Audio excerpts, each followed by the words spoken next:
All right, so this is a video I've been wanting to do for the longest time, but to be quite honest, coming from music, there's just an unwritten law. The things that go on behind the scenes, you keep to yourself. You don't tweet about them, you don't put them on Instagram. The media industry and radio in particular, which is what I come from, there's a bit of a, shall we say, mystery around it. Did I join the Illuminati? Who knows? We're not really that open about how things work behind the scenes, and because of that, people get to assume how radio works and how the industry at large works. None of what I'm about to say is anything scandalous or weird or is going to put me in music industry jail. From my perspective, after having tons of conversations with other industry professionals, from the guys way up here to the guys way down here, about why, some of this can be weird still. Not only that, but the entire industry still has a sentiment towards pop music in general. Once you throw that K in front of there, it gets worse. Like 10 times worse. We love that. This is the real beef the Western industry has with K-pop.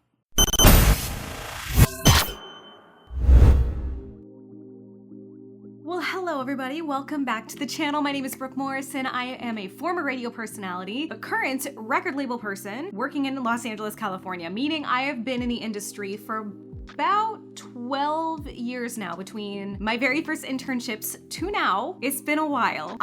This channel is mostly a reaction channel focused towards K-pop, and I love to research about K-pop and its relationship with the Western industry, which, to be quite honest, is a rocky one. I will admit, it is a broken system. Some upgrades need to be made.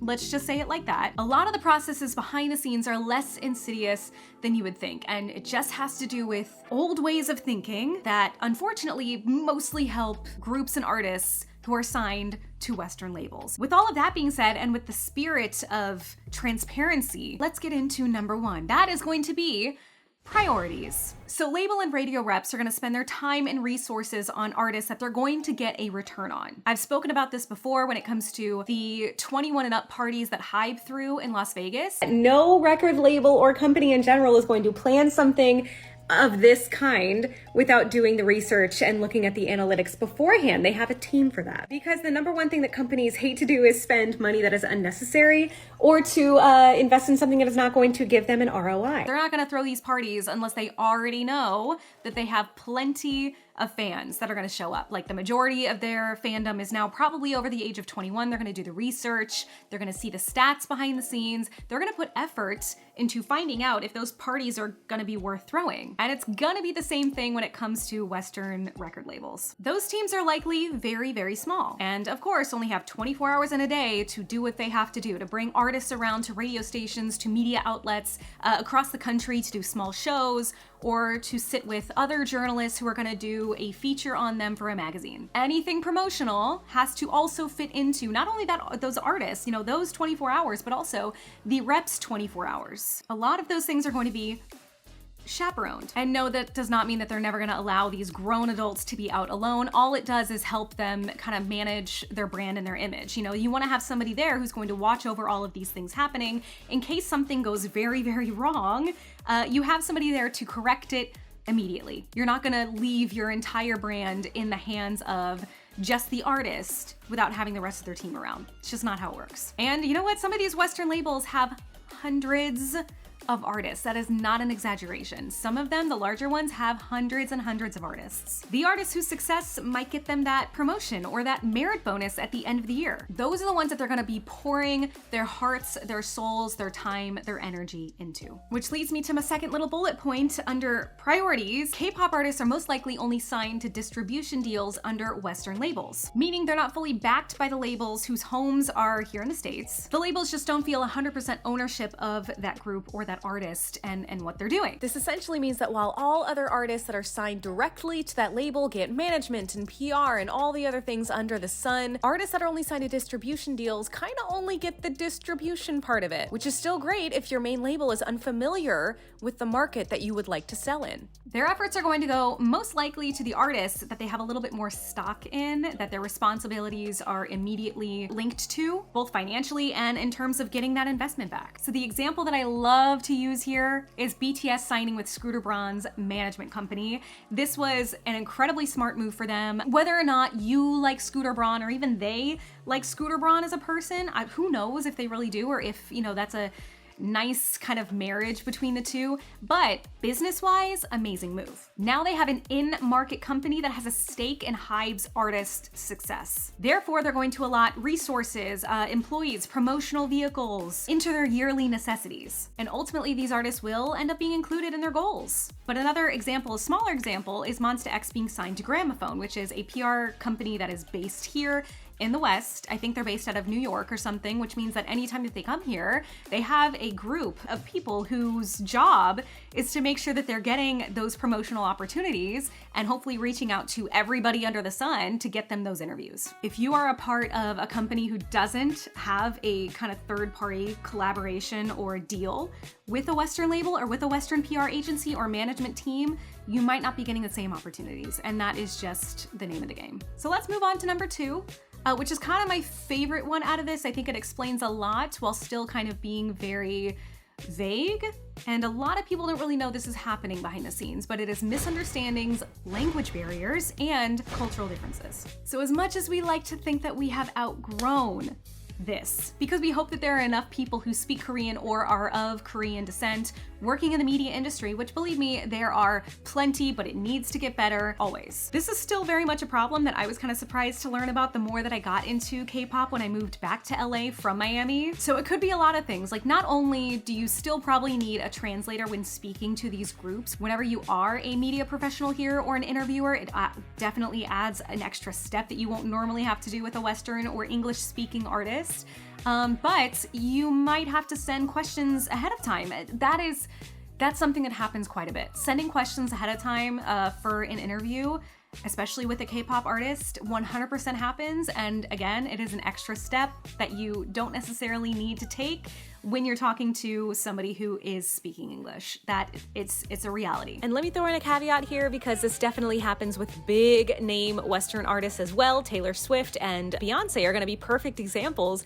But the difference here is there is an obvious return on investment for any media industry company or publication that talks to Taylor Swift or Beyonce. So it's a little bit different here. There's gonna be much more of a reason to send questions ahead of time, but with your average everyday kind of run-of-the-mill collaboration with a Western artist is not going to be this extensive. But these are things that you have to do with K-pop artists who are not Beyonce and Taylor Swift either way. Of course, we have groups like NCT who have Johnny and Mark in them, who are able to speak English fluently. By the way, your English is phenomenal. Here we go. New album is dropping at the end of the month. Sometimes Jaehyun can step in there as well. BTS obviously has RM, who, you know, he is fluent, but it's not his first language, and it's also probably difficult for him to consistently translate things into his head. So another group that you would rather have a translator, or you would rather send questions ahead of time for, which is not a bad thing. This leads to having better questions being answered. It leads to having transparency on both ends, where no one's going to be sidetracked by a random question. The President of the United States was having a big rally, and he thought 1 million people were going to show up. What do you think about that whole movement about TikTok users and K-pop fans getting those tickets for President Trump's rally and then not showing up? It can be a little bit of just something that gets in the way, as much as that sucks to say. And not only all of that, but there's still a lack of communication between both industries in general. And this goes way beyond the front-facing articles and videos that we see online or on YouTube or in interviews or anything like that. So, and I love that this is a point as well, because it just shows how massive the K-pop industry is and how great it is on its own. The K-pop industry is a feat in and of itself. They created an entire music industry within South Korea, within that market, inspired by, but also completely separate from, the Western industry. It actually works against them a lot of the time that they have such big, massive labels like JYP and SM and YG and now HYBE over in South Korea. But hold on before anybody gets angry with me. This is by no means any shade thrown at the industry. This is just in relation to visibility here in the West and why it could seem to fandoms over here that our favorite groups are not getting as much shine as we would want them to. They have their own systems, their own customs, their own processes, their own training methods, and then things that are completely foreign to the Western industry. But we're now trying to pick up on and learn from things like photo cards, physical album sales, the concept of an A side and a B side for their comebacks. There are so many ways in which they work that are also foreign to us, and many ways in which our industry is still very foreign to them. This is not just production and album sales and things like that. And it's also not the makeup and the hair and, them hiding relationships from their fans, unlike Western artists, obviously. This goes as far as how they track sales. So notice here for South Korea, for DSPs, which stands for Digital Streaming Platform, Melon is number 1. Melon is not available here in the States. 2 is YouTube Music, which is available in the States. Genie and Flow are not. Apple Music, Spotify, and SoundCloud are. Bugs is not, and neither is Naver Vibe. So we're already seeing the difference in listening tendencies for both markets. If Korean labels are trying to pander more to Melon because that is what most Koreans are using to listen to music, that means that usually Spotify, SoundCloud, Apple Music, YouTube Music are kind of going to fall to the wayside, and that's already going to affect visibility when it comes to other global territories. Another great example is India has their own DSPs, and so do parts of Latin America. Do you see how things can get a little bit messy when it comes to trying to reach fans from all over the world? You have to have relationships with each of these companies to be able to get as much visibility as possible. How they build social media following, how they monetize their artists, allowing YouTubers like me to do reaction videos on those videos from K-pop artists, but not Western artists. Like UMG will rip those down automatically, and that's why you don't see a lot of reaction channels to Doja Cat and Ariana Grande, but you see a lot for BTS, Blackpink, and more. That's a major difference right there that you don't really think about until it comes to this kind of stuff. K-pop loves the visibility, which, somebody like Jackson Wang, this is a perfect example. Jackson Wang is signed to 88 Rising, so for a long time, WMG was taking down those videos. Up until I think recently. I think he changed it because Jackson likes watching reaction videos, and I think people were telling him, hey, we can't react to your stuff right now. But 88 Rising, WMG, he's also, over there, that's Warner Music Korea, which obviously Warner Music is a Western label.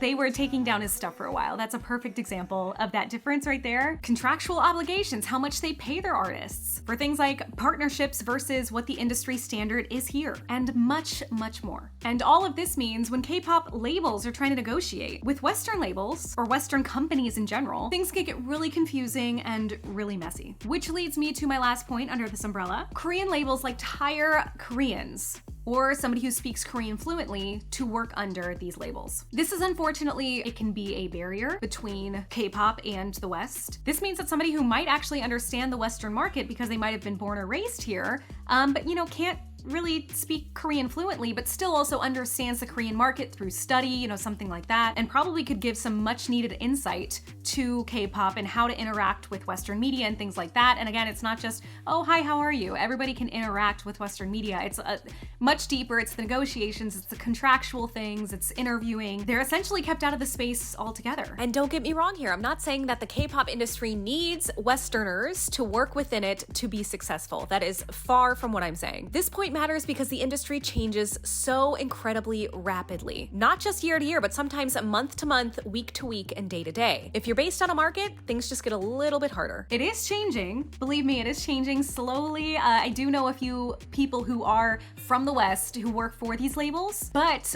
this means that a lot of the conversations that need to be had simply aren't being had. I've been told by Koreans who have worked for K-pop labels in the past that there is a sense of stubbornness on that side, but that's not to say that there is not the same stubbornness on the West and our side. Both think that there is a way in which things should be done. There's a process in which things should be done, which both sides are correct. There's a process that the K-pop industry has, and there's a process that the Western industry has, but that just means there's a lot of this. And of course, the West also likes to just say, I don't understand, and throw their hands up in the air when there should be a little bit more kind of movement towards understanding. I've seen that happen as well. But all of that can basically go to both sides are usually understaffed and have very little resources or time to put into something outside of their regular day-to-day work. But we're gonna move on to the last one. This is number 3. The people in media who still refuse interviews and don't take K-pop as seriously as they should. But this is the least of the problems on the grander scale, especially when it comes to the more structural and covert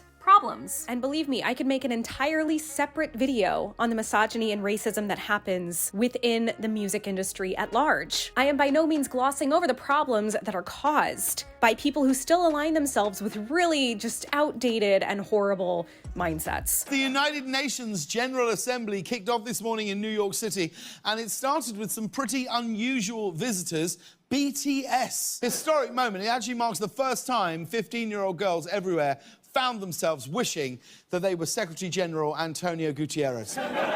But I've also seen the power of those who work in the music industry who open their arms every single day to these groups and try to kick down those barriers that have been laid by older generations within the music industry. And under this umbrella, K-hip-hop and K-R&B also look down on K-pop. 본인들에 대해서 뭐 이제 힙합이 아니라고 하시는 질문이 없어 여기 보니까. They can be seen as different or better than K-pop by principle, which is further derailing the entire conversation and the forward movement that K-pop could have in the West. There have definitely been some Western Asian-based labels over here who prioritize signing hip-hop artists or rock artists over K-pop, just simply because they think it holds more value. To put it plainly, the music industry needs to change its attitude towards pop music and artistry in its entirety. It is an art to create a good song the way that pop music is written, something that is widely appreciated by the masses. So hard to do. Why does it appeal to everyone one way or another? Why is a basic hook sung over and over and over again at parties and in the office and between families and things like that? Because it's good. Why is it incredibly hard to get a #1 track?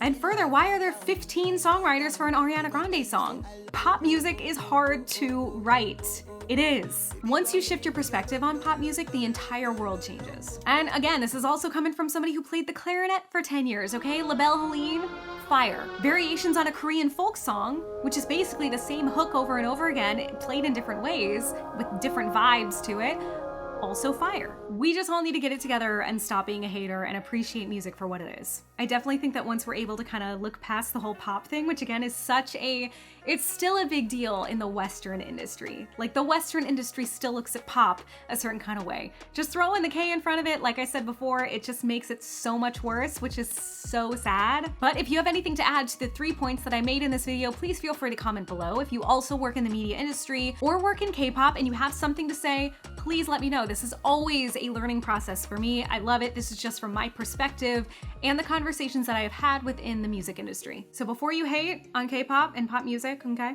first of all, don't. But second, just realize that all these artists are working their asses off to be successful and to make a name for themselves and be great. And that's what we're all trying to do. Thank you so much for watching this video. Make sure to like, subscribe, and comment. And as always, love you guys. Thank you so much for watching. Until next time, bye.